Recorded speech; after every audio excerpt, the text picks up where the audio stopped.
How's it going, everyone? It is Prashan here, and we're going to take a look at the upcoming Marvel Snap season. We're going to take a look at the Season Pass card and all the cards that are coming into Spotlights, and we're going to take a look at King Eitri. This is a card that's going to be coming into Deadpool's Diner, because Deadpool's Diner is coming out again soon in Marvel Snap. I wish it was high voltage. I miss high voltage. Bring back high voltage. But let's talk about Surtur here. Surtur is the season pass card. Like I always say, the season pass card and getting that season pass is the best bang for your buck for Marvel Snap, especially since the season pass card is mostly controlling the meta and is pretty good, to the fact where Agent Venom is so good where I'm pretty sure he's going to get nerfed soon because he's making everyone angry. But we have Surtur here. Surtur is a 3/5, and after you play a card with 10 plus power, this gains plus 3 power. So you have cards like Crossbones, Cole Obsidian, Sasquatch. You have so many cards that could boost this, so be wary of the Shadow Kings and Shang-Chi's that might come your way on turn 6. So have those Cosmos and Armors in the tuck, and then Kyra's as well. I don't know, like I feel like this card could be a very easy like counter target, right? Because you're putting so many big things on the board that might not be protected. And I think it's pretty cool. And then if you get the season pass card, you do get the season pass variant as well. The Andrea Gordino variant is when you move up the track. And then the super rare Surtur is going to be coming into the shop on November 3rd, I believe. No, November 6th. Sorry, November 6th. So this Victor Faro variant is going to be in the shop November 6th, which is pretty cool. We don't really get season pass card variants that quick into the shop, so I'm glad to see that happen. And of course, let's go into the first spotlights here. So we have Frigga, Red Guardian, Copycat, coming into the spotlights November 5th through the 12th. And let's take a look at these cards. So we have Frigga. On reveal, add a copy to the last card you played to your hand. A lot of people are looking down on Agent Venom, but I feel like this is a card that can copy like Agent Venom, right? Or do well with Agent Venom as long as you have like Luke Cage on the board, or even if you have cards like me, honestly, I think Thor and Beta Ray Bill are not getting any love right now, and I feel like if you like play one of those cards, you play Frigga, you end up drawing like Mjolnir. You can play Frigga, draw another play Mjolnir, draw another one. Like I feel like there's a lot of potential there with those cards. Even technically destroy. Like you could do so much with this card. I think you could do stuff with destroy. You could do stuff with mill. Like I really love Mill, so I feel like this could add like another Yondu to your hand, another Gladiator to your hand. There's so much stuff you could do with this card. I feel like this is definitely a cop when it comes to spotlights. And Red Guardian too. Red Guardian is a pretty good counter card when it comes to Marvel Snap. And if you already do have Red Guardian and you do spend your keys, you do get this Ryan Kennard, Eduardo Mello, Red Guardian variant. Does look like the Red Guardian that's more in the MCU, right? Looks just like him, like a carbon copy of him. But Red Guardian as well is a good counter card in Marvel Snap right now. I've been enjoying it a lot, especially when we had Madam Web. I would just use Red Guardian, hit Madam Web, and like their game plan will be mostly gone. And it's like Affliction 2 in 1. So Affliction, and also you disrupt your opponent's game plan. And then next we have Copycat. Copycat is also in the spotlights during this time. And I feel like this is a card. I know I said this is a dead card. Someone flame me in the comments for saying that. But I think this is a card I don't play as much anymore, because technically like you're just stealing your opponent's card that they might not even play, especially since it's at the bottom of their deck. And I feel like I'd rather play something that I might gain value, because you're relying on RNG and plucking something from them. But I think if you're playing something like Airsham or something in that vein, or Mill, where you don't really care about that stuff, I think this is a good card. And I take back that statement. It's not a dead card. It's just a card that I tend to shy away from. But this one, yeah, it's pretty cool. If I think this week is overall pretty good when it comes to spotlights. And then if you already have Copycat and you get this Don Aguilo variant, I think that is pretty cool as well. So, and then Frigga, you also get this Andrea Guardino variant, which is pretty cool too. I'm key poor. I keep on saying it. I'm very key poor. I get lucky every week to squeak out a new card. But yeah, it is all good. So let's go into the following week. We have Malekith, Thena, and Valentina. And this is going to be from November 12th through November 19th. And Malekith is on reveal. Add a 1, 2, or 3 cost card from your deck. Here, it reveals at the end of the game. So there's so many things that you could do with this card. It could probably be like a Killmonger or a Surfer. I'm thinking something in that type of vein. You guys might be thinking something different. I haven't really put that much thought into it, but I think Malekith is a decent card. 4-drop, so it goes well with Zabu. I think Zabu has tons of value. I think it's underutilized at the moment, but I feel like Zabu is going to be coming back. But I think it's very sneaky. It guarantees another card on the board, which I think is pretty good. Series 5, like another Series 5 card. But yeah, we got Malekith. And then next we have Thena. Thena 2-0. We know after each turn, +3 power if you played exactly 2 cards.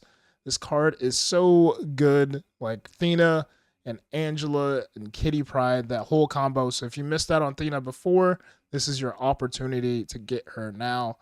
So good. And if you already have Thena, then you have a chance of getting the art. Is it Art Tree Studio Thena? Which it looks pretty good. Like Thena looks pretty good with the gold border, just because like her whole aesthetic and look, and even like the logo, like a gold border or a good red border around Thena looks so awesome. And then next we have Valentina. Valentina on reveal. Add a random 6 cost card to your hand. Give it -2 cost, -3 power. I think Valentina is underutilized too.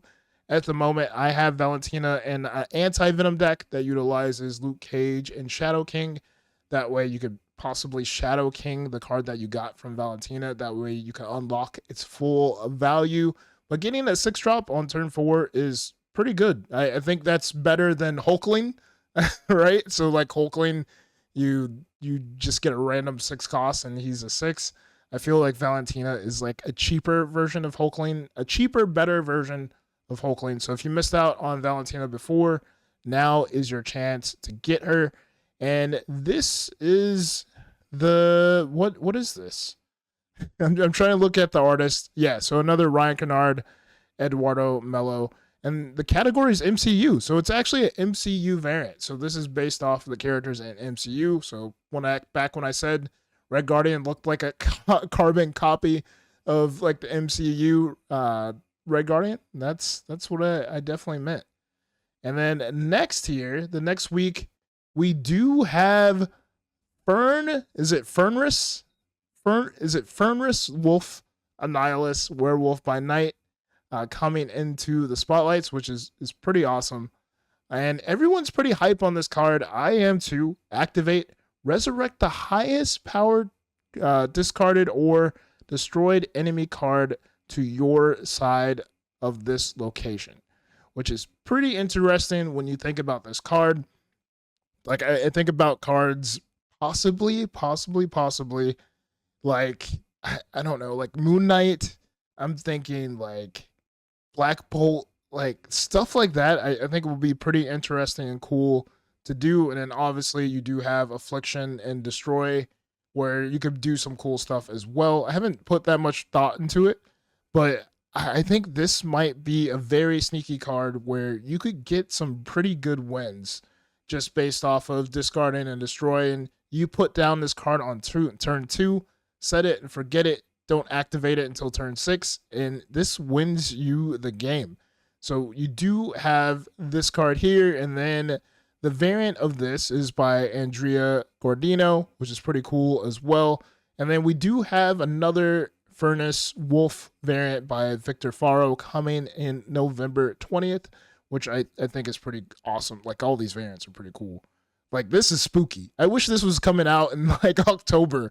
This would have been crazy. You have like Werewolf by Night, Furnace Wolf all together hanging out in the spotlights. And then next we have Annihilus. On reveal, the cards with power 0 and below switch sides and destroy those that can't. So this card, I think, has been lost recently in Marvel Snap. I feel like with all the changes with like Sentry and the rocks can't go over. It used to be 0 and below used to go over. The rocks used to go, but now you have to do more for the rocks. You have to play like Hazmat or something for the rocks to go over to the other side. I just feel like sometimes this card gets lost, which makes the value of this week go down a little bit. But if you don't have this card in general and you like to play Affliction decks, I think this can be a key piece when it comes to Affliction. And yeah, we get this In-Hook Lee variant if you already have the Annihilus already, which I think is pretty good. Annihilus, I don't know, Annihilus has some decent variants. But yeah, that's what we get there. We get Annihilus. And then lastly, Werewolf by Night. So we have both of the wolves in the same spotlight. After you play a card, move there. No, after you play a card, move there to gain +2 power if it has on reveal. So play on reveal card, Werewolf by Night will move there. This has been very good in bounce lately. So if you are a bounce player and you don't have this card, this might be a good week for you to get this card.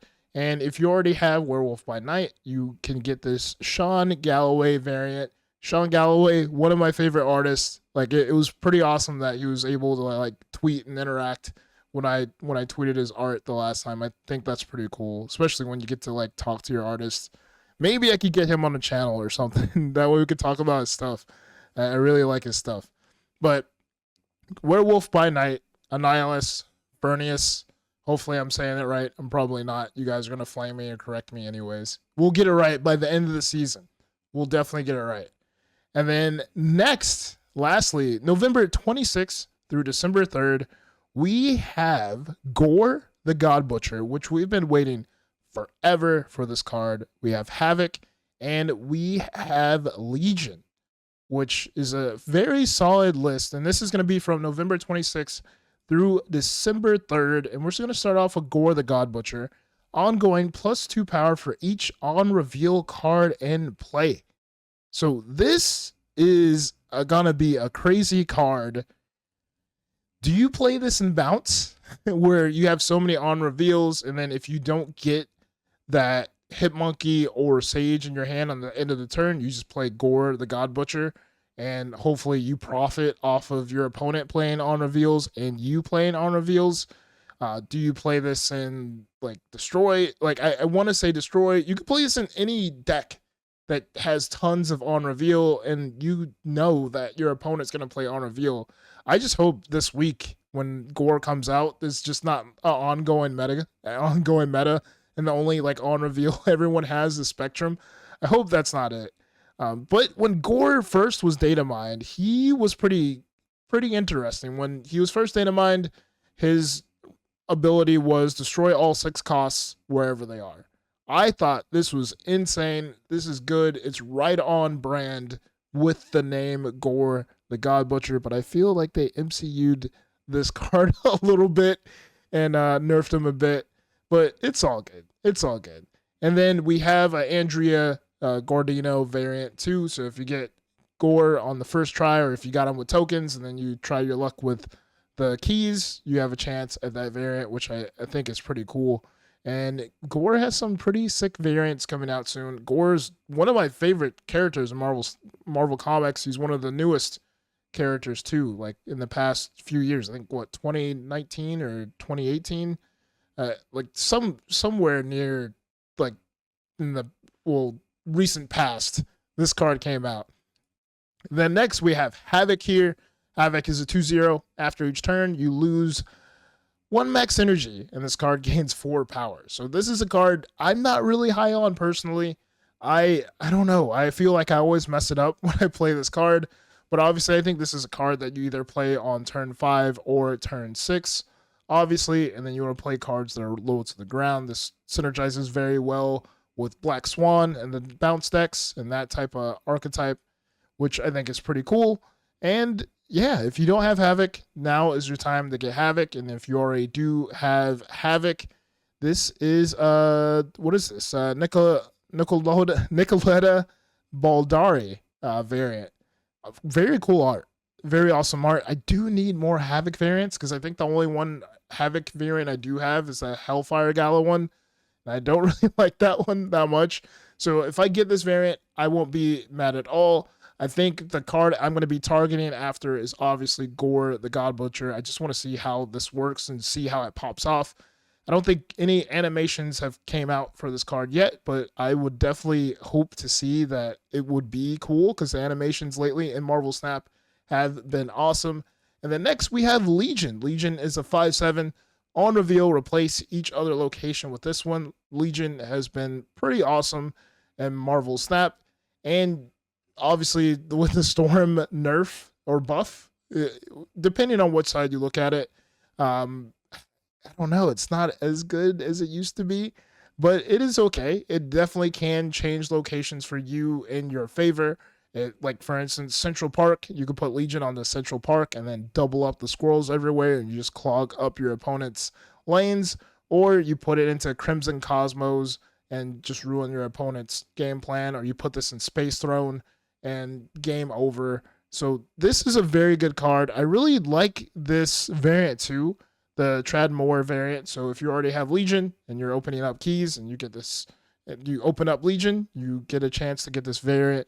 And Legion's Series 4 now too, which is I think pretty good. I think there should be more Season 4 cards when it comes to the game of Marvel Snap. And that's it for all of the spotlights that are dropping this month in Marvel Snap in the new season. And then next we have King Eitri. King Eitri is going to be in Deadpool's Diner, which is pretty fun to get a free card, at least just for playing the game. This is going to be happening November 9th for a limited time event. I'm assuming this is going to be for a week. I think all of the events have been for a week. I wonder if there's going to be a variant. I know with Cassandra there was a variant, but I don't know. There hasn't been a variant data mined for King Eitri yet, so hopefully we do get one. And he is a 1/2 activate, draw a card that didn't start in your deck. So I feel like this might go into Erisham. Of course, I think this will go with the Hammer Brothers type of deck as well. I think this is going to be pretty interesting and cool to see this card. I just feel like Erisham just gets another piece. Hopefully everyone's more creative and we'll have like different ideas for this card. But obviously King Eitri, yes, I think Hammer Bros is where it's at. I think I might do some Hammer Bro Pixie stuff with King Eitri, and especially since it's a 1/2, you play it on 1 on curve, and then you wait until just in case you don't get a Jane to pull out those hammers, you could use King Eitri at least to get one out, and then you just play Odin on the final turn, and boom, that's game. So that is it for this video. What card are you looking forward to this season in Marvel Snap? Are you going to try to get everything? Are you just looking to get like 1 or 2 cards? Are you getting the season pass? Are you going to skip on the season pass? And be a lookout on my channel and on Twitter. I might be doing season pass giveaways. I think I might do like 1 a week or something. And if you already have one, you could refer it to a friend or something. We might do that, like a week of giving. We might do that. So thank you all for watching. I do appreciate each and every one of you. Till next time, be safe, keep on snapping, and peace.